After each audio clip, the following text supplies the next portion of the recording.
Hello, everyone. Welcome back to Getting Stoned with Devin and Nicholas. Nicholas, how are you doing, buddy? I'm good. I'm good. There's a lot of work to be done in a short amount of time, but it's been a great summer, and I can't wait to see what comes next. How about you? Yeah, same. It's been hectic. Things have been like really busy. Which is good. Like I like being busy. I am somebody who would prefer being busy to not being busy.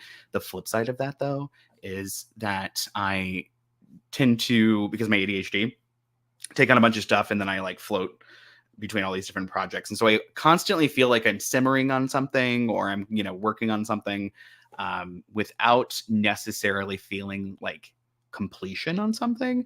So I've been in that place where I'm just like desperately trying to get projects finished and things so that I feel, you know, like I'm getting something done, I think is more than anything when at the end of the day. But otherwise, it's good. I mean, it's been a very busy summer. Things have been fun and, things are going well. So no complaints here. I want to shout out to people who are starting to file in. Hello, Tom. Welcome, welcome. It's always good to see you. So we didn't get to do episodes last month because you were very busy. I was busy, but in a different way. You had like really cool things going on. So let's real quick just catch everybody up. What did you do last month, Nicholas? So yeah, I had this like once in a lifetime experience to dive headfirst into the world of music in a way I didn't think possible after almost 2 decades of not really making music. And I auditioned in the spring for the International Pride Orchestra. This year it was hosted in New York City the week before the Pride celebration there, and I actually got in. So I got to play horn with this incredible group of musicians from around the world, with our like primary motive being on celebrating queer joy and representing underrepresented folks of all kinds in the classical music scene, the so-called classical music scene, and like the sense of camaraderie and that really high level of musicianship that people brought from, I think it was 32 states and 8 different countries, was just phenomenal. I only knew one person going into it, and I've come out on the other side just with friendships that I intend to cultivate for the rest of my life, and I just feel so inspired to keep making music and keep celebrating. I think you're muted. I did it again. I'm trying to like not let my chair creak over you while you're having your moment. And yeah, sorry. I think that's really beautiful. I was just talking to a friend last night about how I've noticed that there's a lot of us who are kind of going through this thing where it's like we were a certain person before we became authors and the people we are today, right? And how so many of us are kind of having this like reckoning where we're reconnecting with that part of ourselves that we kind of, most of us either had to give it up or we had to kind of make a choice, right? Whether we were going to go full into being metaphysical people, authors and things like that, or we were going to kind of do this thing that we probably, in most of our cases, were preparing ourselves to do for life prior to having the big epiphany that we wanted to go talk about rocks or whatever, right? So a lot of, for me, it's definitely related to music and dance and performing and things like that, and that was a big part of my life. And then shit happened. But I'm going through that whole thing of like reconnecting with this part of myself, and I miss playing my instrument. I miss dancing and choreography, and I miss all of those things, and it's been really wonderful to just reconnect with that stuff. And I still got it. I mean, it's not like completely all there. I'm definitely in a different shape than I was, in my early 20s or whatever. But it's like riding a bike, and getting back onto it and being part of that has been really cool. It's been really affirming too. And just the notion, I was talking to my friend last night and I said, I couldn't have done all of this stuff that I did and have done these things. Like the time wouldn't have been there, and I would have sacrificed probably my own spiritual good, so I could have gone and helped kids and done things, and that's just my personality, right? So I'm so glad that I got to be greedy and selfish and with my energy and develop me and work on me for a long time.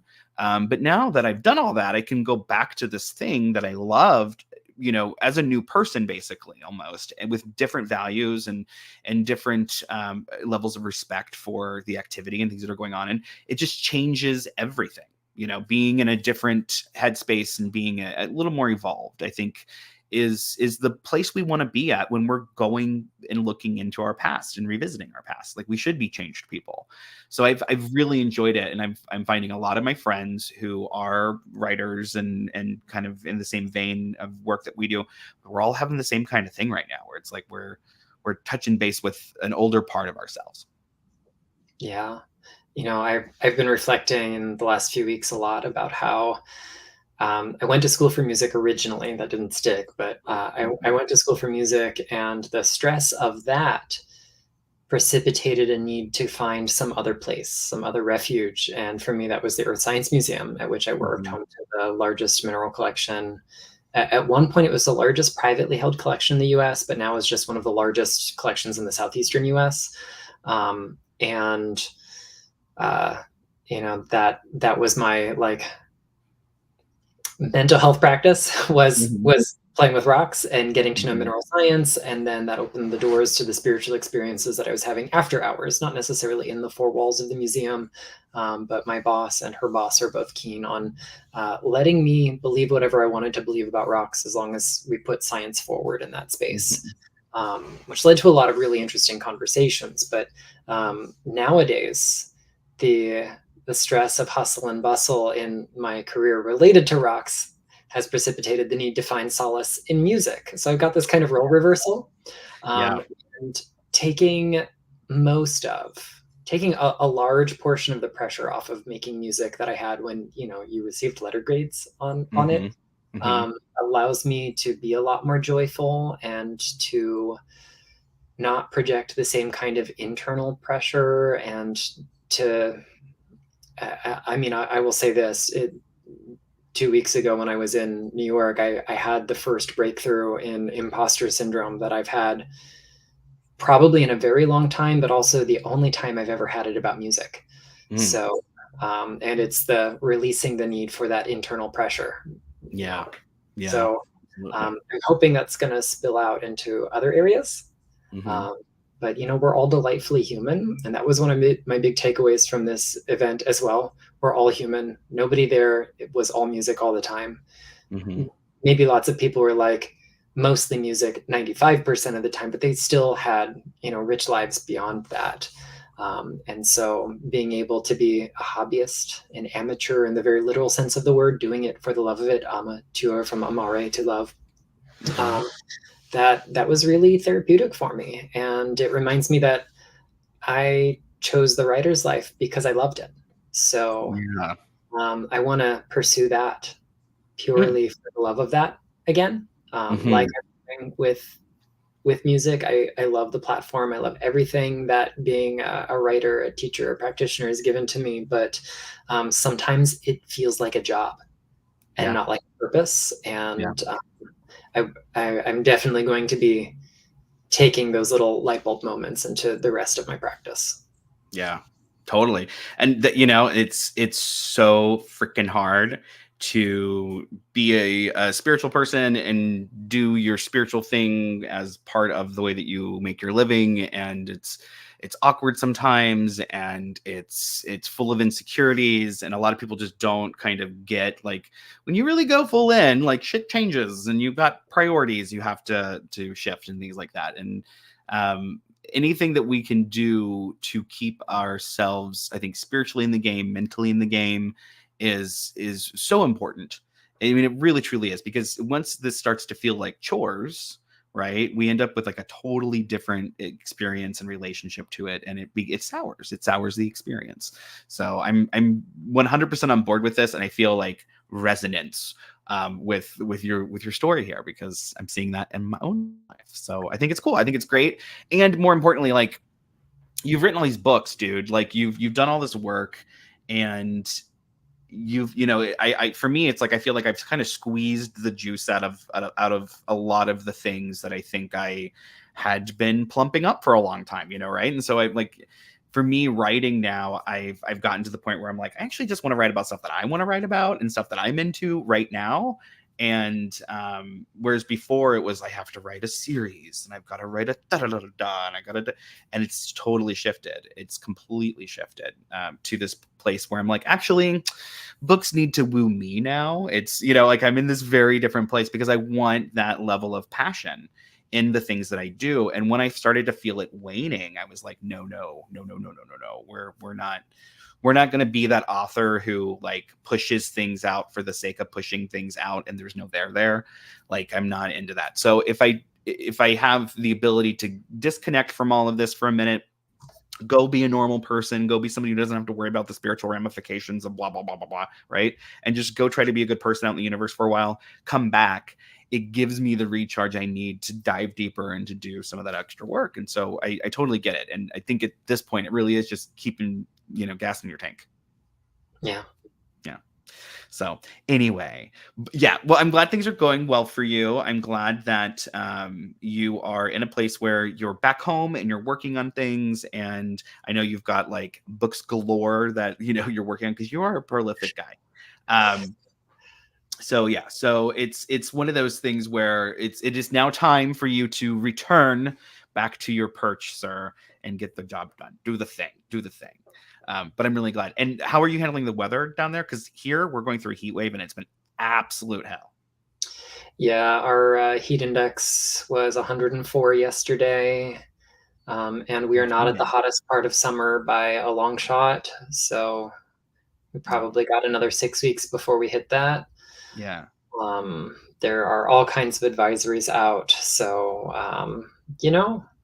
the Yeah. good thing about a writer's life is that it is largely indoors. It is largely indoors. This is true.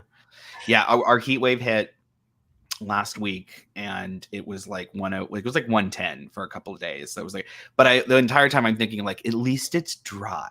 Like, at least it's a dry heat, because if it was a humid heat, I would be like running like at 110 degrees humid. No, not doing it. Yeah, I think in Ohio, like when I was growing up, like the warmest I ever got was like 102 in the middle of summer. And that was terrible because we lived in the river valley. But anyway, yeah, it's been really hot. I haven't gone really anywhere or done anything. I've just been kind of huddled up in the house, working on projects. There's secret projects that are still going on, lots of things in the works always. But it's been really interesting. I have relied on my crystals more the last, I would say, week and a half than I think I have in like a year, maybe 2 years. And it's really been this thing of like recognizing that as I'm writing, as I'm going through my projects, as I'm kind of confronting things that are in life and just trying to be a responsible adult, that I really do have the need to get a little extra support. Like as hoity-toity as I think I am as a witch and all this stuff because I've been practicing for blah, blah, blah, blah. I still need my amethyst. Like I still need, my appetite. And it's been really interesting to reconnect with those stones again, kind of after writing a bunch of books and after having that initial relationship with them shift and change, and to have like Sodalite has become an even bigger part of my life, which is kind of fascinating. And that has been all unexpected to me because, I'm so used to just pulling energy in other ways, kind of working with things, but realizing like, I don't actually have to do that. I really can just put my amethyst in my pocket and say, hey friend, and I'm going to be better that day. So it's been really fun to reconnect with that stuff. And it just reminds me that I really do need to have that beginner's mentality, like as much as possible, and just let it be that thing so that everything's always new. There's always a new experience. But that's been really fun to kind of reconnect with the minerals of my collection, which is a lot. I have a lot of crystals. So, and that's not a brag. That's like, I'm almost shamed by it. Like, to be honest with you, I mean, we had a crystal store, so that's my excuse. But I definitely was like, if we ever wanted to open up another store, like I've got enough to kind of load it up for probably a year. Like it's pretty kind of crazy. And I feel like they need to go to new homes. So I'm like in the moment of like, how do I do that? How do I get these guys out and into the world and not in my hoard, because that's what I feel like, a dragon hoarding treasure. That's that. And again, my studio is right above where all the crystals are. So I'm constantly like finding myself about 2 o'clock in the afternoon. I'm starting to feel like the buzz, like the crystals have all kind of formed their own little psychic like surge of energy. Like it's really trippy. Like they need to be broken apart. Like they're now conspiring. Like I'm convinced, and it's important to separate those things. So it's been very, very, very fun. Oh, Ben's here. Chase is here. Oh, hello, everyone.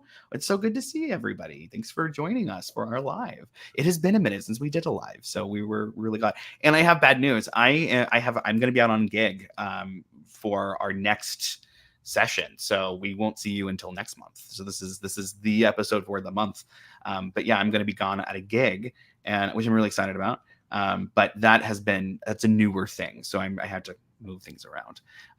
So somebody asked me in a chat what crystals are best if you are somebody who is worried about dehydration. And I thought this was actually fascinating for a couple of reasons. One, because and something that we're going to talk about later on today, is the idea of like anhydrates. And a lot of stones and things are made when water is kind of taken out, or water is, as we will talk about later on, plays many factors in the formations of stones. But I thought, oh, that's actually interesting. What would Nicholas say? And I actually didn't know what you would say to this. I had my own little stuff, but it was all based on personal experience. So when we're talking about people, like the real health stuff of summertime, right? So like dehydration, where do you touch with that? Because I hadn't even thought of that. Well, I mean, obviously I have to say this bit up front so my conscience can rest, and that wearing a crystal doesn't absolve us from the need to drink water. We absolutely have to do that. There's no substitute for that. But when we look at the kind of historic notions around crystals, some of the folklore, when we check out some of the modern practices that have evolved, we see a kind of symbolic and maybe metaphoric relationship between certain stones and water that I think could be really good for like conserving the energy body when we're faced with the heat and other things. So the first one that comes to mind is aquamarine. It's super obvious. Its name means seawater. It is named after its appearance resembling that of crystal blue oceans. And in the practice of modern gemstone energy medicine, which one would think sounds like it is the same as just saying crystal healing, but it's actually a separate practice that mostly focuses on really high quality precious and semi-precious gemstones, mostly in spherical form, although occasionally other shapes are used. Aquamarine represents the ability to take, we'll say, the manifest, the material, the encrusted or crystalline, and revert it back to its pre-manifest, its liquid or light kind of state. So we often describe it in this practice as a stone of energetic liquidity. It helps things resume their natural tendency to flow and move and adapt and change.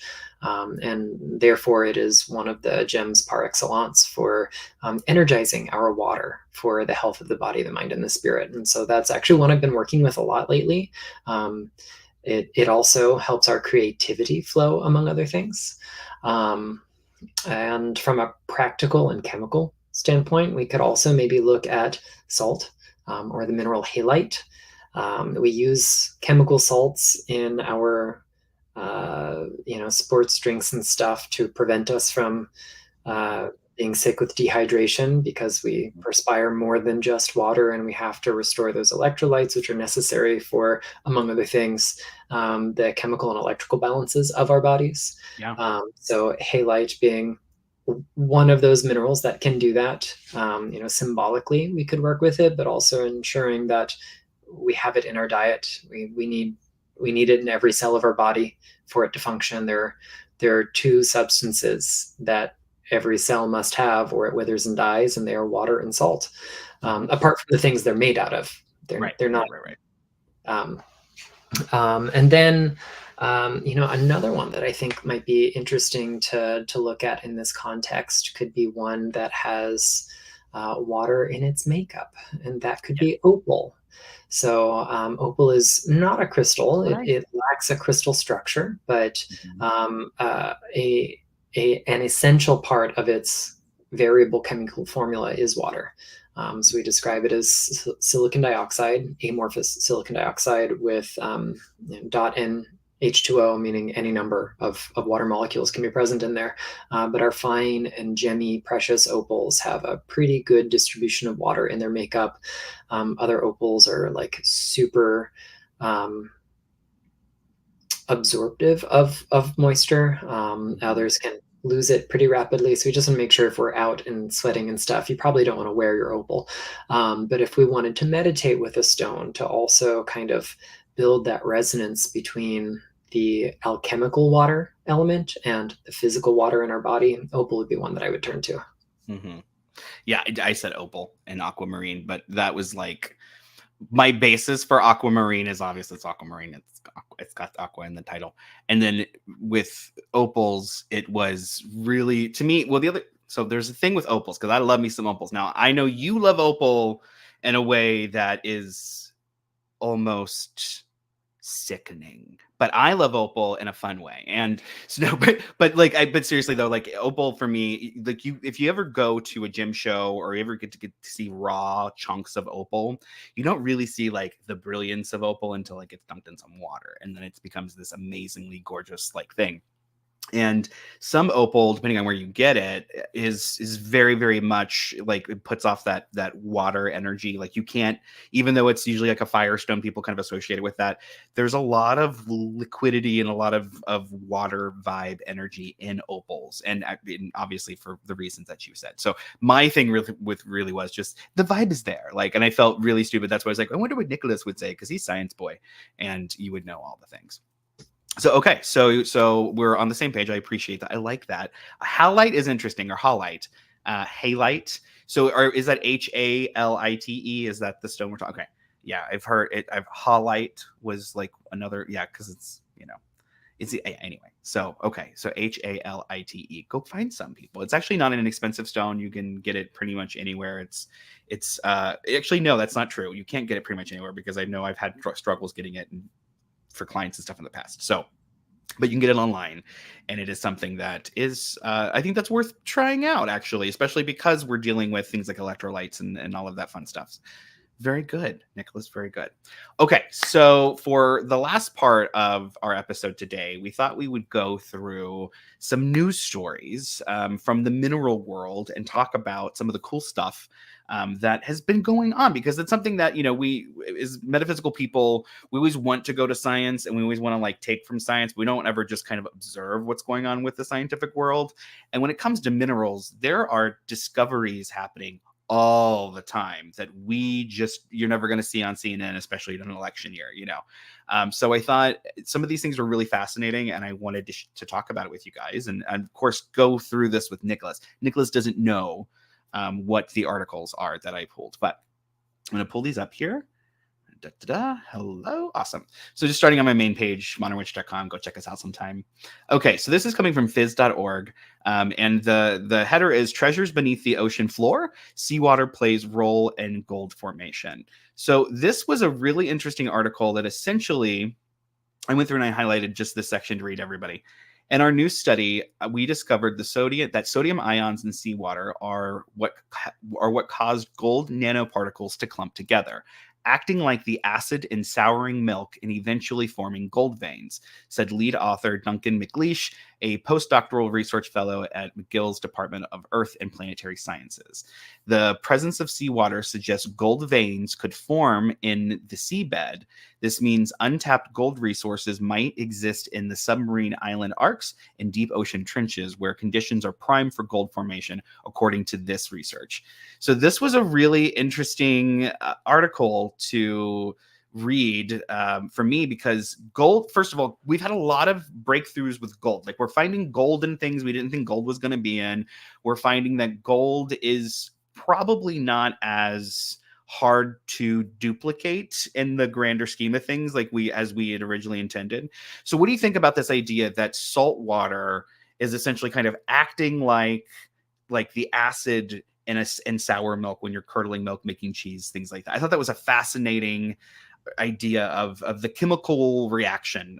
And of course, there's other things where there's heat, there's things going on, but that's fascinating to me. What do you think about that, Nicholas?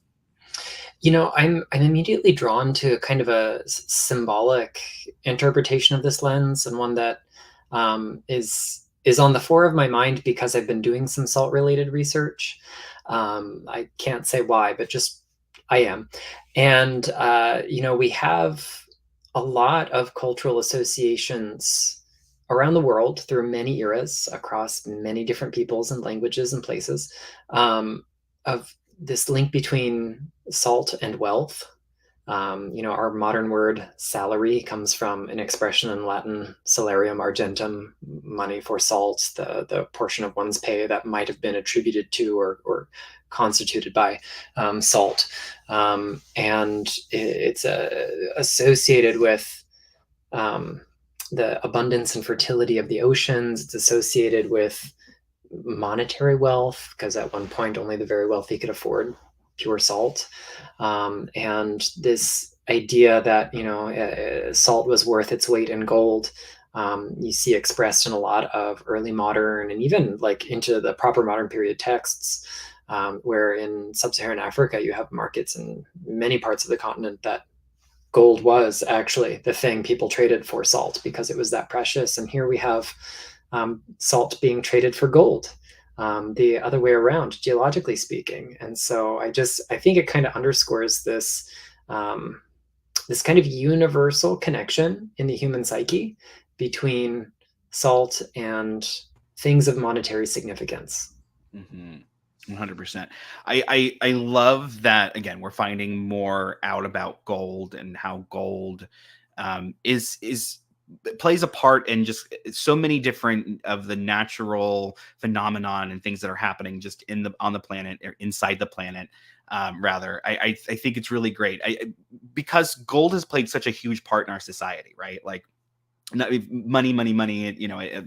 The dollar was rooted in gold for a long time until about 40 years ago or something like that. It's such a big thing, and the idea was always that, well, we can't duplicate it. You can't figure out the processes. We had alchemists trying to figure this stuff out for hundreds of years, right? So this idea that we can look at the natural process that is behind gold, or at least what we think is one of the natural processes behind the formation of gold, it gives us a lot of clues on how we might duplicate it, how we might create it synthetically, which I think would actually completely change the world, in a good way and a bad way. I think it would be good and bad, but I could see it having massive implications on everything, because gold and the way that we value gold. So I thought that was an interesting one. Next one here is surprising phosphate finding in NASA's OSIRIS-REx asteroid sample. So this is, for everybody who doesn't know, there's NASA has lots of probes. They've got lots of projects going out. And right now there's a big kind of mandate to figure out more about our solar system and what's going on. So this comes from the asteroid dust that they had captured and they brought back, and now they're finally able to study it. And this is the little key part that I wanted to take away and share with everybody. Analysis of the Bennu sample unveiled intriguing insights into the asteroid's composition. Dominated by clay minerals, particularly serpentine, the sample mirrors the type of rock found at mid-ocean ridges on Earth, where material from the mantle, the layer beneath Earth's crust, encounters water. So the way that this asteroid was formed, it was very similar to the process of what we see in our sedentary rocks, what we see in this process of rocks forming in the deep part of the Earth's crust. That is fascinating on so many levels to me. This interaction doesn't just result in clay formation. It also gives rise to a variety of minerals like carbonates, iron oxides, and iron sulfides. But the most unexpected discovery is the presence of water-soluble phosphates. These compounds are components of biochemistry for all known life on Earth today. Huge huge implications in a lot of different ways. So let's break this down. So what are your thoughts on this idea that this asteroid sample, first of all, was formed? I mean, it is formed and created like clay. Like, I mean, it is clay. It's space clay, right? So it came from, it had to have been involved. It had to have been created in that same process that we see here on our planet and with the formation of clay. So this tells us that this thing was part of a planet, right? This asteroid was part of a planet. My mind is blown. My mind is blown. So what do you think? What are your thoughts on that? What are your initial impressions on this? So I actually saw this article a week or two ago. I was really fascinated by it. The kind of ultramafic and mafic rocks, the ones that are going to be rich in magnesium and things that we find forming at the bottom of the sea floor through plate tectonics, is definitely interesting. It shows us that there are probably a few constants in how geology works on other planets. We can assume certain things, but there's a whole lot of variables to take into account. So this is probably some kind of exoplanet. I think the study figured out that it's like a remnant of some far distant planet that had geology kind of like ours, that had an ocean kind of like ours, that may presuppose an atmosphere kind of like ours as well, for those other things to be the same. In solid and liquid form, we can assume that there may be some similarities with an atmosphere around it. And then having those soluble phosphate minerals that we also find in all organic life means that at the very least, we may have found a fragment of a world that had all of the makings of life. There's no evidence it was there yet, but it certainly makes our big empty universe feel a little less empty. Statistically speaking, if it happened once, it could happen again. And it may also give us an idea that this whole cycle has happened before, and our understanding of time in the really deep scale needs a little bit of adjustment. Yeah. So cool. It's so cool. I love that we keep finding examples of water existing freely and just all throughout our galaxy and our solar system. Well, at one point in our solar system, all throughout our galaxy, and then further out through the universe, as we're getting these little tiny snapshots of things in different galaxies, and finding, oh yeah, there has to be water there, or there has to be something that's creating this gas there. So there's to me, what is exciting about this also is that in that clay they were finding like serpentine. And again, and we all know, because if you've listened to me ramble about this, I think it's freaking awesome that the quartz that grows here is growing off somewhere else. Like, it's the same freaking process. It's the same. I love that idea. So that, again, to have this representation of a mineral that we hold dear and is so part of so many cultures here, developing and living its life elsewhere in the universe, is the coolest thing to me. Like, I my mind just, I'm going to reel on that for days. I think that is super cool. And it also, to me, if anything, talks about the interconnectivity of all of these different pieces and of life. I think I love it. I'm such a big star cosmic person. Like, I'm into all of these things. So I wasn't super surprised that I like did a deep dive into that article, and I lost myself in YouTube videos and all kinds of stuff. It's a really cool discovery. It just inches our understanding of things further. It doesn't even actually inch it. It sounds like it kind of moves it up a couple of feet, which is phenomenal. So that's very cool. Okay, let's go on to another story. So this one says researchers determine high pressure silica minerals in the deep earth is anhydrous. So this the little bit here, and now Nicholas, you're probably going to correct my pronunciation here, but recent studies have shown that SiO2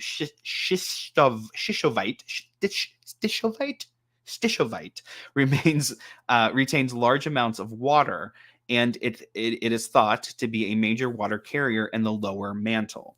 It has been observed that in water-saturated systems, the unit cell volume of stishovite expands excessively with water dissolution. So this was really fascinating to me because, again, we're getting into like deep earth science. We're getting into discovering that, oh, there's actually a lot more water probably in the crust, in the earth's mantle, than what we want to see, because we have this notion that if we can't see it, it's not there. But that's not true. So again, we're finding that there's water is a big part of what's going on deep within our earth. And that's fascinating to me. Now, a lot more about the whole anhydrate process and anhydrites and just all of this stuff. So what are your thoughts on this idea that we have anhydrites kind of storing water, right? Like down deep in the earth's mantle? Yeah, so there's been some really interesting science around the water content of the mantle going around for a while, and there's been a lot of misinterpretation of it on the internet. So, presumably in a situation like this, when we have our, tectonic activity, when we've got subduction, one plate being kind of stuck underneath another, when it is an oceanic plate, it's going to carry with it fairly large volumes of water. And, if that solid crustal plate is being subducted into the molten mantle, then what we're going to see is, that water ends up as part of the rock cycle. It's affecting the chemistry. It is going to be crystallized with those other things. It's also going to end up in some cases as superheated hydrothermal fluids that lead to crystallization at other points and places in the cycle. But it is really interesting to see some quantitative analysis that shows how exactly that's affecting the structure of something like stishovite. Which is much higher pressure variant of silicon dioxide. We think of quartz as alpha silicon dioxide, SiO2. Stishovite is what we call a polymorph of it. There are some others as well. So I find that really fascinating. But you sometimes see this notion of the water content of the mantle being misrepresented as like a second ocean inside the Earth. It absolutely is not a contiguous body of water. It is that the mantle contains as many molecules of water as an ocean does, just incorporated with all the other stuff in the mantle. And that's a phenomenally large amount, given the fact that water should not thrive in an environment like that. That, thanks to the movement and subduction of these oceanic plates, we get fun stuff like that. Keep churning that over. Wow, that's amazing. That's phenomenal. Okay, next story. Groundbreaking discovery: how researchers found remnants of Earth's primordial crust near Perth. So this was actually really cool. This is totally going to be something that's down your alleyway here. Basically, let me see. All right. So in our recent study, we have uncovered evidence of ancient buried rock by dating grains of zircon from one of these dikes. So they found these dikes there with rocks that were coming up. Zircon contains trace amounts of uranium, which over time decays to lead. By precisely measuring the ratio of lead to uranium in zircon grains, we can tell how long the grain crystallized. This method showed that the zircon crystals from the dikes there near Perth date back to 3.44 billion years. Whoa. So that was fascinating to me. That there is this new science that helps us date this kind of stuff, I think is so cool. I don't really understand completely all of it. I understand the idea that you've got, a decaying, you have decaying particles, and that shifts what essentially the compound or the component is that we're talking about. So I understand that bit, but the idea that we can date these things in this way, can you explain a little bit about that to the rest of us who are maybe a little uninformed? Yeah. So for a goodly amount of time now, we've known that zircons are pretty much the oldest extant mineral species on Earth because of how stable they are. They remain fairly constant when other things do not. And then the trace uranium and sometimes also trace thorium that can be in there has been a really helpful factor in dating the host rocks for a long time now. But this study looks at the numbers a slightly different way. And it gives us an understanding that like tectonic plates themselves are older than we thought they were, because these had to have existed in actual rock, like solid rock, long enough for this process of radioactive decay and the subsequent process of metamictization takes place. Something like the uranium that they've got, being an unstable or radioactive compound, it's emitting particles. So it's losing mass. It's losing a very, very, very small amount of mass over a long period of time, eventually rendering it an inert substance. We go from uranium to lead not generally radioactive. And so there are some other things that also take place. So that's the radioactive decay, but then we also get a change in the structure of the zircon crystals themselves. The release of those particles and the energy that also comes along with it breaks down the crystal structure of the zircons and causes what we call a metamict, essentially like a natural glass made out of zircon rather than being made out of silica like we'd see in man-made glasses or volcanic glasses. And because these are insulated in that titanite, titanium mineral, also called sphene, we get a really stable preservation. It's, holding all that stuff in place,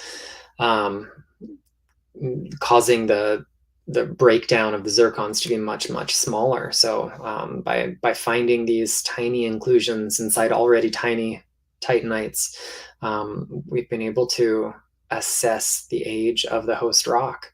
So it's interesting. It's like a matryoshka, like a nesting doll that has all of these separate parts and pieces in there. And we've just had to keep peeling back the layers to get to the part that has the story written on it, the oldest. How cool is that though? I mean, they're encased. Like that's so cool that there's these levels of preservation that happen, and like we don't even think about. It's just fascinating to me, and even more so that we can create these dating elements or these dating systems around it. I think is just beautiful.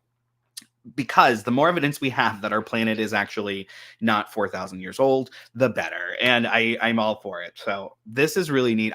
What do you think, in what other ways do you think that this discovery, this form of measurement can be applied? Are there other areas that like this type of thing can be useful? Well, I mean, understanding plate tectonics and the trajectory of those things, figuring out like where the first solid bits of Earth emerged is going to help us understand how those host rocks moved and changed, and then also maybe help us create models. I'm guessing here because I'm not. This is not my field of expertise. I'm much more about mineral science than I am about big systems and geology. I'm not a process geologist, but I know a couple, and they're cool people. But I would guess that it would give us ideas like of how we can model changes in the Earth over longer periods of time to come yet, not just what has changed, but what is going to change. One of the reasons I'm really nerdy about history in the things I practice, whether that is the history of humans and crystals, or the history of Reiki, the history of witchcraft, is because when we know where something has been, we know where it's going to take us. That's also true of the rock that we're standing on, right? If we know how it got to where it is, we can have a pretty good idea of what is yet to come. And from the kind of mystical side of it, zircons being so extraordinarily, mind-blowingly ancient gives us an idea of how we ourselves can connect to the past, how we can root ourselves in the past and be informed by it, to commune with it. Think of all of the changes these tiny little zircons have seen in their lifespans, and then also contextualize how many changes we've seen now.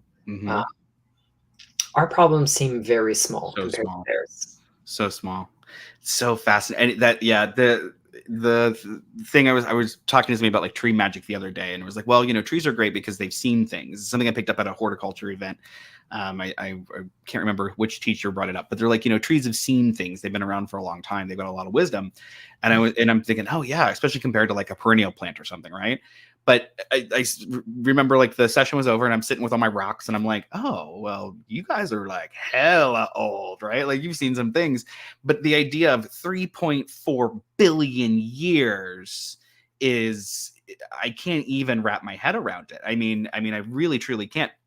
one of the things that's coming up too is we're kind of exploring these things and discovering these things, is like the footprint of Earth, like the time it has taken to just get here is vastly longer than we are inclined to believe, and to the point where it is a little mind numbing. And so stuff like this just reinforces this concept of like, no, actually, we were probably, our planet was probably chugging along a lot longer, and it probably has had many different faces, and there's probably been a lot. We are just a little tiny grain of sand, right? Like, yeah, trippy stuff, beautiful stuff. I love this. Is the stuff that gets me excited to research and look at the news. Okay, one more article. And that is unlocking the future of sustainable mining through carbon sequestration. So if you don't know what carbon sequestration is, it's the idea that we can trap carbon that's kind of free roaming out there in the atmosphere, that has been released through all of our terrible things that we do. We can trap it again, and we can there's all kinds of things from let's bury it back down into the ground to let's find ways of industrializing the carbon that we're taking out. There's a lot of ideas. It's all really difficult, and it's all really scary. And right now we know that the UN has just come out with a recent report that said, hey folks, we're not doing as well as we thought we were with this. So this is an idea that has a lot of merit. We can take this carbon that's been just kind of destroying our atmosphere, and we can use it in this interesting way. So the highlight here is a new study involving scientists from the University of Alberta and the University of Bern in Switzerland may hold the answer to carbon sequestration.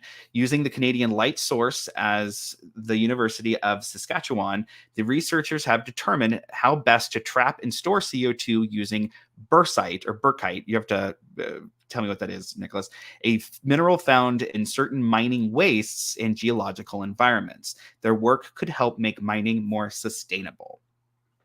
Huge if true. Huge because mining there's no, one of the things that you and I talk a lot about is there's no real ethical mining. Like there's some sort of fallout no matter what you do the minute you crack the earth open and you start going in. And to know that, we kind of have to do it for progress, like that it sucks, but it's true. Like we have to, if we're going to build, we're going to, provide for our civilization. We have to do things like this. It sucks, but it doesn't have to be so terrible. It doesn't have to be so destructive, right? And we've already done all of this work that has been so destructive, and we have all of this secondary, runoff. We've got all of this carbon being released. We've got fossil fuels dumping even more amount of it. We've got farming. There's a lot going on that we're doing that's causing this rapid change on our planet. And if we can find a way to take that out of our atmosphere and put it to use, or even sequester it. Now, sequestering, it's kind of a weird thing. Are you up on the sequestering stuff when it comes to carbon? I mean, I have a nominal knowledge of it. I'm familiar with like trying to create devices that draw CO2 out, or using naturally occurring carbon sinks as a means of sequestering it as well. Mm-hmm. Trees, green spaces, and so on and so forth. There's all kinds of bioremediation that I am probably better informed about than other styles. But this idea, this is an article I wasn't familiar with, but brucite's pretty fascinating. It is a magnesium hydroxide, MgOH, like in parentheses 2, and it's used industrially as a precursor to certain kinds of like carbonate-rich magnesium minerals. So it should be able to bond with CO2. Therefore, to do this, it's used in certain kinds of cement and concrete production, because it, just like asbestos was once used to do, it makes it more stable and less likely to crack. Mm-hmm. And it's also used in some kinds of fire extinguishers to smother stuff, because it's not flammable. Right. So the biggest industry that the biggest CO2 emission of any industry comes essentially from like the concrete industry. Mm-hmm. So seeing if we could somehow fuse those two things together, the use of brucite, which is usually synthetically made for as an additive for Mhm. concrete. But like, I'm wondering if there's a way that we could somehow turn the concrete into a Scrubbers. sequestering, like Hmm. a CO2 storage, to at least neutralize some of the emissions involved in its production, creating a kind of closed system so we're not creating more harm than we're generating. Even just mitigating some of that harm, I think, would be worth looking into. I have no idea how practical this technology is yet. It seems like it's a pretty new headline, but yeah, brucite fascinates me. There's this kind of energy of rest and repair to me, and it does not surprise me that we might be able to use it for a reparation to our atmosphere. So, Hmm. I just mean, I know. So this has been technology that they've been working on for a very long time. Where the kind of the leading thing right now with the what can we produce or what can we create to help with the carbon offset and what's going on with the amount of carbon we're still producing right now. And the basic idea has always been that if we can scrub it out of our atmosphere just through basically giant filters, that we can isolate it in a mineral form. We can be a solid thing that we can then bury. So we can bury it deep where it was, because most of the carbon that we have is released is trapped in rocks. Like that's just what's going on. So the idea is that we can basically create these pockets of stored carbon in the planet, in different locations, and that it will just kind of end up becoming part of that natural system. So that's kind of one of the ideas. And then you've got this idea that, well, but we can create so many things with carbon because carbon is so mutable in all of these different ways. So if we have just raw mineral carbon, then what are the industrial uses for this and things like that? So it's leading into like there some futurists are even saying like we can take the carbon that we're sequestering, we can turn it into things like spaceships and like all kinds of fun stuff. So I'm like, okay, I don't know what that science is. I think it's wicked cool that there's a potential to industrialize this thing and lock it so that it doesn't have the ability to be toxic for our atmosphere in the way that it was. I think that's fascinating. And I hadn't even thought about creating concrete that could absorb its own its own carbon off. Like I think that's fascinating too. So that's really neat. I think this is cool. This is a recent thing. I mean, this was just 2 weeks ago. Yeah, June 11th. So a little over a month ago, or a little under a month ago. So this is all new. There's a lot of new wonderful things that are always happening in the world of mineralogy and geology, and it's something that, again, we don't usually see this stuff, but like discovering that gold is stimulated by salt water deep within our earth. Fascinating to me. That tells us all kinds of things about where, like, what was going on where gold is found now, right? Like in its history. That's a fascinating thing. Discovering that there are there's phosphates that were discovered in the asteroid, where obviously this asteroid came from a exoplanet that had similar things that were going on to what we see here on Earth. Fascinating. All these things just reinforce. Honestly, what I love about this stuff is it reinforces a lot of the weird spiritual woo-woo stuff that a lot of us feel, right? And that we've just kind of been told intuitively through our work, and then we discover this kind of stuff. So I like this. I like going through the articles. I think that's super fun. And I love that you can just like spout off all of your cool stuff when it comes to, like, I can't recite mineral composition out like blah, blah, blah, blah, blah, blah. You're just doing it, whipping it right out. It's pretty cool. Anyway, everybody. Okay, I think that's about it for today. We're going to move on. We got to get on to projects, but we will see you next month for another episode of Getting Stoned. And hopefully, once summer is on the other end, we'll be a little quicker and we'll be back to our regular fortnight schedule. But for now, thanks for tuning in. Thanks for being here, everybody, and we will see you next month.